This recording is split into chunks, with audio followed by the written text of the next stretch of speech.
Google's already testing driverless cars, and a new report shows the company is considering building its own vehicles from the ground up to bring the technology closer to market. A report on Jessica Lessin says Google's designing and developing its own cars to navigate the streets autonomously using the scanning hardware and mapping software Google has developed specifically for such cars. But Google doesn't have the manufacturing capacity to build its own fleet, so it's reportedly in talks with contract manufacturers to build the cars. This comes after discussion with traditional automakers stalled. Companies like Mercedes evidently aren't interested in building self-driving cars because, well, people like to drive. Indeed, the CEO of Daimler, whose Mercedes models incorporate cameras and radar systems for partially autonomous driving, still says we will never automate the cool part of driving. Google's entry into the auto space would likely put pressure on existing automakers. Softpedia suggests Google doesn't want to compete directly with their offerings,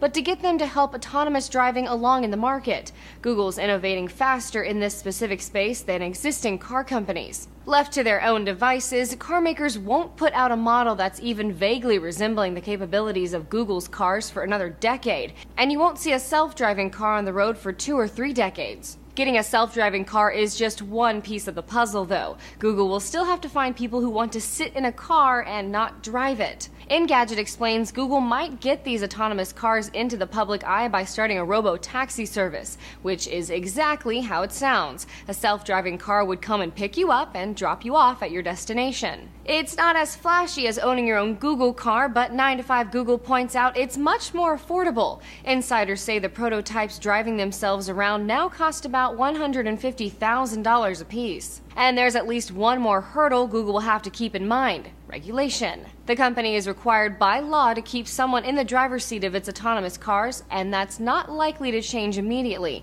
Even if self-driving taxis took off, there'd be someone riding along in the driver's seat just in case. And if you want to ride home from the bar, you'll have to be in the right place. So far, only Nevada, California, Florida, Michigan, and Colorado have rules in the books permitting the operation of driverless cars. For Newsy, I'm Logan Tittle.